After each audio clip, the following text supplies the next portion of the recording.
What's up YouTube, I'm Mike, and today I'm back with another video on my no testosterone cycle. Yesterday was finally the day that many of you have been waiting for. It was the day that I had been dreading for a long time, and I think my wife has been dreading it even more than me. But over the course of the last, 3 or 4 days, my mood has just started going steadily into the toilet. On the one hand, I was really pumped up about the fact that I'd been completely off Adex, and my gyno was absolutely non-existent. It was the best it's felt, and I can't remember when. But a couple of few days of having absolutely no gyno symptoms, and I just started sinking into a depression. Now, let me be transparent. I have had and still have zero D-game problems. I have not felt disconnected from my wife. But we did have a rather large fight that ended up being completely my fault. I could probably make an entire video about how poorly my brain has been functioning lately. The Cliff Notes version, if you're not following me on Instagram, is that she cut her hair, first of all, which I was all for. I actually was the one that promoted it. And then she dyed her hair, but we had a complete miscommunication. I thought she was going to put highlights in her hair. She attempted to dye all of her hair a lighter blonde color, and it turned out like brassy orange yellow kind of. I don't know. It's really not as bad as all that, but I thought she was saying one thing in text message, and I don't know whether it's the deep calorie deficit I'm in. You may notice how lean the face is starting to look. Yeah, remember Fat Face Mike? He's gone. And all I did was lower my estrogen and stop eating so many calories. So I'm starting to look rather sucked up, and I calculated yesterday because I've been feeling miserable. I mean, the last few days have been absolute misery. I have been feeling very disassociated, like having a hard time. Like, you know, you get that 1,000-yard stare, and you just kind of constantly go into daydreams and stupors. And I think that I did it again, and I accidentally went into a crash diet. I think I have probably been in anywhere between 1,000 to 1,500 plus calorie per day deficit. Yesterday, I was feeling so miserable in the gym, and I looked up what can happen to you if you're in a severe calorie deficit, and all of the symptoms that I was experiencing were on the list. And I told my wife I thought that's what it was, and she's like, I think you're probably still eating a lot of calories. So I calculated everything that I had eaten that day. Mind you, this is like 8 o'clock at night after dinner. I got up around 8:30 in the morning, 8 o'clock in the morning, and I'd eaten 1,230 calories. But I was in the gym doing a 1-hour workout on 1,230 calories. So you know, if my calories are 1,230, all my macros are effed. And so I cheated last night, left the gym, and went and bought like a 1,200 calorie Brahms chocolate malt. And man, those calories hit me, and I started feeling a lot better. So I don't know if that's it, or if it's the fact that I decided that my estrogen had finally gotten into the toilet, which is what I'm trying to get around to saying here. So yesterday morning, I could barely get out of bed. I was in just a crippling depression. I just could not care about anything at all. My wife and I had been fighting for a day because I was an idiot. I'll probably make a whole video about that, actually. And so I was just in this funk that I could not get rid of. And it felt very similar to what I would usually call a high prolactin and dose cabergoline. But I knew that my prolactin is still on the very low end of normal, and that likely my estrogen was in the toilet because I don't have enough aromatizable compounds. We've been expecting this day to come for some time now. All of my gyno has subsided. But I was still having, like, usually when I crash my estrogen, I lose all interest in adult activity. I lose all interest in other girls. Like, I just absolutely could care less. Usually I can still function, but I just don't care to do it. Luckily, I have not gotten to that point. And yesterday, I decided to try to head off whatever was going on and just dose a tiny amount of Estradiol Valerate. So yesterday was my first ever in life estrogen injection. So I pinned 0.2 milligrams of Estradiol Valerate into my love handle yesterday, and admittedly did start feeling better throughout the day. Relatively quickly, the depression started to lift. Now, I know that may seem ridiculous, but if you look at an Estradiol Valerate half-life chart, you will see that your serum concentration of estradiol, this is true of testosterone, this is true of basically any injectable, it's gonna peak in 24 hours. And so for Estradiol Valerate, you're basically above baseline at the end of the first day. You stay above baseline for the second day. By the end of the third day, you're starting to come down, which is when you need to pin it again. And so, just like with cabergoline, within 6 hours, really honestly less than 6 hours, the depression started to lift. Now, I still felt very disassociated, very off. Like I've not been feeling myself lately. I've been feeling that cracked out feeling that I usually get when I'm coming down off of something. Maybe, possibly, that is due to the fact that my body is running out of testosterone for the first time in 5 years, or honestly, for the first time in my entire life. You know, we like to talk about, oh, well, you know, you can use nandrolone, trenbolone, all these other androgens can fill the void for testosterone. And I hope that's true, because that's what this experiment is meant to test. But as sensitive as I am psychologically to various different compounds, I wonder if what I'm not feeling is the fact that for the first time in my life on this planet, since I was a tiny baby maybe, I have no testosterone in my system. My testosterone is rapidly becoming zero. Now I have 19 nortestosterone, I have trenbolone, but those are different molecules. It is possible that what I'm feeling is the absence of a hormone that I have had in very high quantities for a very long time. I don't know. But what I do know is when I pinned the Estradiol Valerate, the symptoms that I was most concerned about, which was the doom and gloom, the inability to find pleasure in anything, you know, just not wanting to get out of bed, not wanting to move, all of that started to subside. I have been in a better mood today, although not a perfect mood. I had some things going on at work. I mentioned this on my story. I think I mentioned it in one of my videos. I got a really huge new customer at work the other day, and then I had a misunderstanding about how the commission was going to get paid, and so luckily I got that worked out, but that could have been leading to some depression. Today I'm very animated because I just sold 4 new pieces of equipment, so I'm having a fucking banner month at work right now, which is obviously going to lift your mood above baseline no matter how bad it is. But again, today, as the day has gone on, my mood has improved. I still admittedly feel a little bit cracked out, and I don't know why that is. I haven't been able to figure that out. I don't know if it's the deep calorie deficit.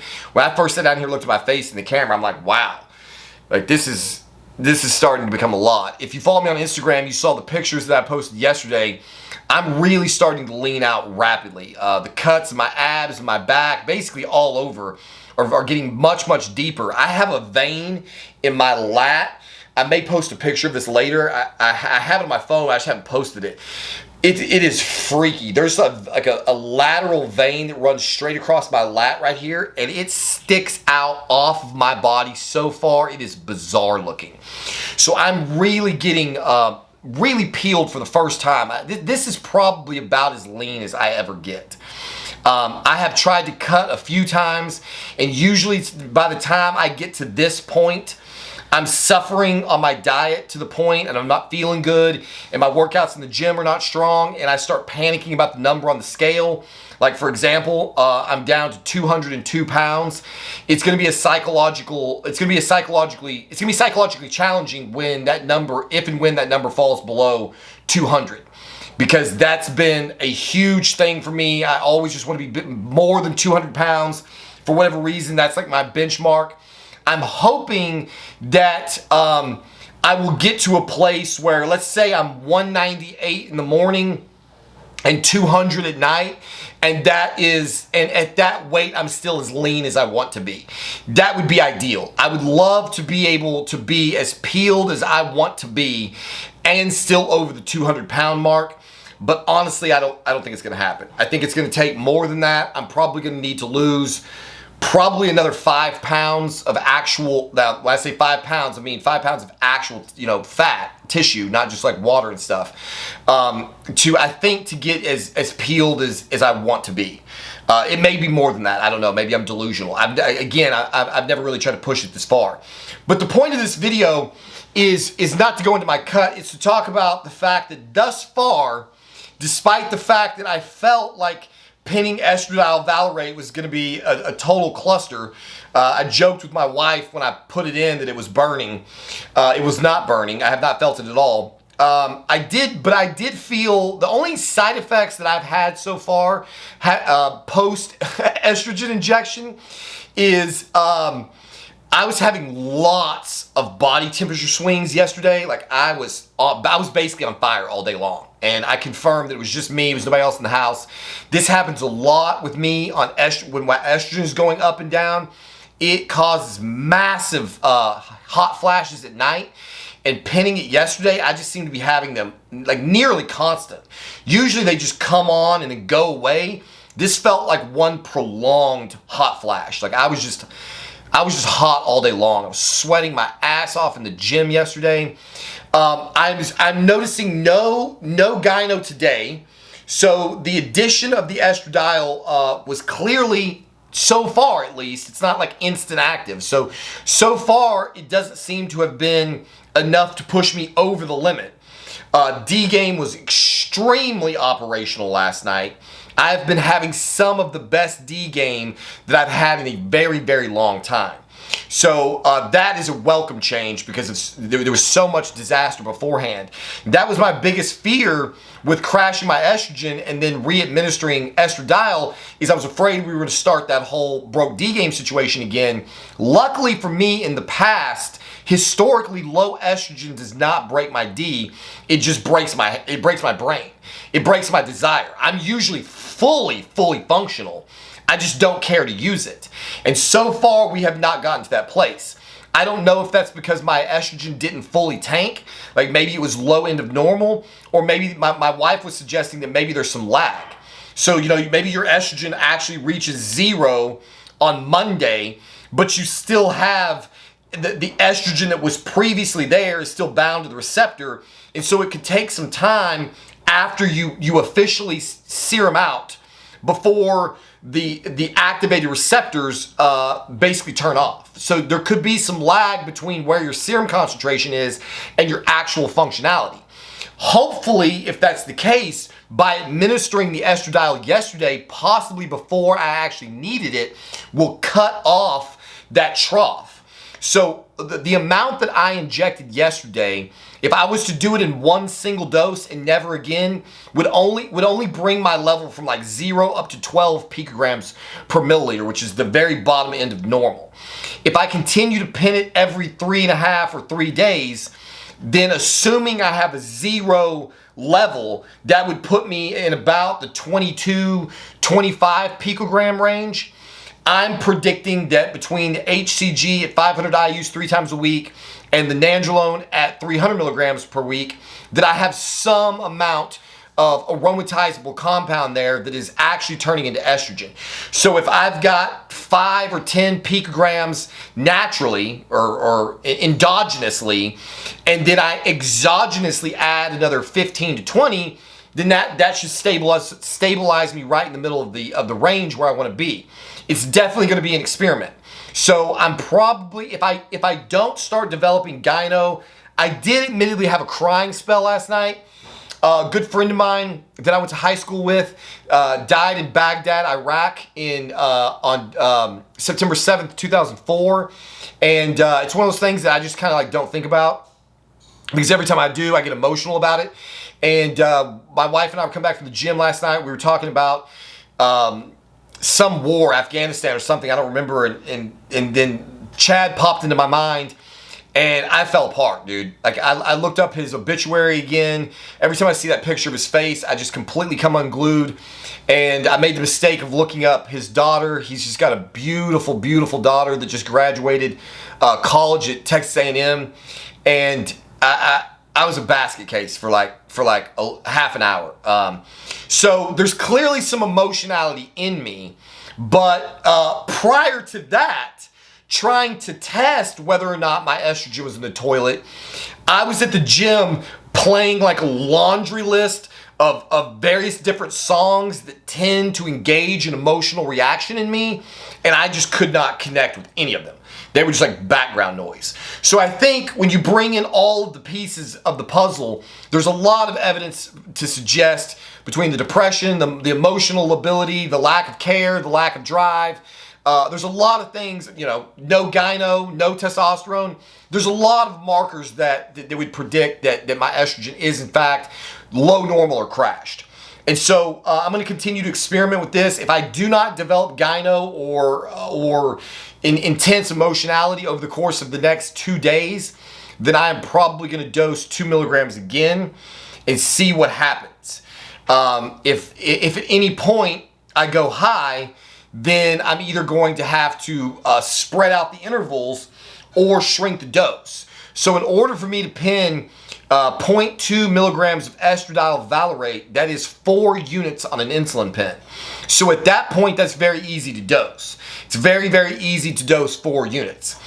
I could probably relatively easily dose 2 units.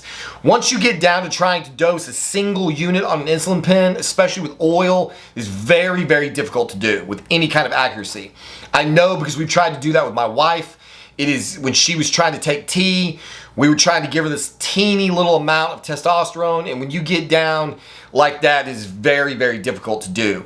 Worst case scenario, I will just make new estrogen at a concentration that's better for my body. That's probably, if this experiment continues, that's probably what we'll do, is I'll just have to have my own bottle of estrogen that is not 5 milligrams per milliliter, you know, 2 milligrams per milliliter or something, so that it's easier, it's easier to accurately dose. But there you have it. There's no real reason to ramble on in this video. The point was just like I said in previous videos, that I was going to be transparent with you guys and let you know when the second half of the experiment began. So it's one thing to stop taking testosterone. It's another thing to crash your estrogen. Most of us who've been doing bodybuilding for any length of time have probably crashed your estrogen at some point in the past.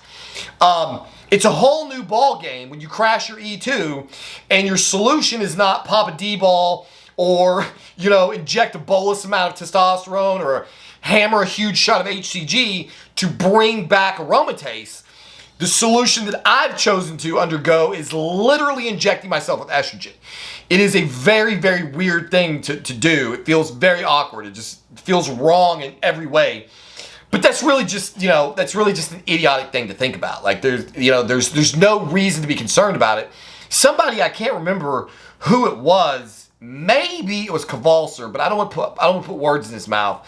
I think somebody was concerned that injecting E2 would not give me estrone. And that's not what I'm seeing. That's not what I'm finding from some of these graphs. In fact, what I'm finding from some of these graphs is that exogenous estradiol can increase not only estrone levels, but prolactin levels. So the research that I did showed that the prolactin level increase usually came from high doses of estrogen. So I'm hoping that's not something I'm going to get into. It's irrelevant because I have cabergoline on hand to solve it. Yes, cabergoline. To the idiot Jay Witherite in the comments, you don't know how to say the drug. Look it up. It's very easy. You can Google pronunciation of cabergoline and listen to the voice talk. I don't know why people insist upon telling me I don't know how to say words. My wife and I check this shit every time I say anything. My wife's the first person that'll notice I'm saying something wrong. She's like a grammar. See, I almost said the N-word, but I don't think you can say that anymore. You know the grammar soldiers from World War II? Really great uniforms. Probably would have ushered in a utopia. Those guys, she's like one of them. And so the second I mispronounce something, misuse something, she's like pops out of a bush and is like, bam, right, Johnny on the spot to let me know that I didn't say that right. So there's never, the chances you guys are going to catch me up saying something wrong are almost nil. The only way it's going to happen is if she happens to not be anywhere near me during the making of the video, because she could be in the middle of playing with the kids, watching Midwife on the show, cooking, sizzling up some steaks in there, and if I said one word out of line, somehow she would pick that out through all of the other stimuli entering the brain. That's how she's got like a parabolic antenna that's just like on a spin, just constantly looking for misgrammar or mispronunciation. That's what happens when you marry a speech-language pathologist, which is what Sarah is. So, there you have it. If you haven't already, definitely join my membership program. I have not produced a video in a while. I need to do that. But I am massively uploading pictures to the Discord. If you are interested in the other side of my wife and I, I've gotten very liberal with the posting on the Discord. There's quite a lot to see there. $25 will get you access to that. So even if I'm not making content in the form of foaming at the mouth rants, there's still that to fall back on, which of course everybody wants to see, right? Why wouldn't you want to see me in my birthday suit? Then you can tell exactly how peeled I am. Anyway, I can tell that I'm rambling. Estrogen is going great, right? Like, I'm so happy to be on estrogen. I sound like every other trans person on the planet. In fact, that's what my wife said when I pinned it, is now he's officially becoming trans. The fact of the matter is, if I'm not careful, my estrogen may end up higher than hers. So that would put me into the trans territory. But there you have it. I'm going to probably wait a few days and see how things go. Hopefully this cracked out demeanor I have will disappear and I will start to get to feeling better, because it's not been good the last few days. I don't know whether it's calories or test or I don't know what's going on, but I got to get it together. So there you have it. As always, thank you for watching. We'll see you on the next one.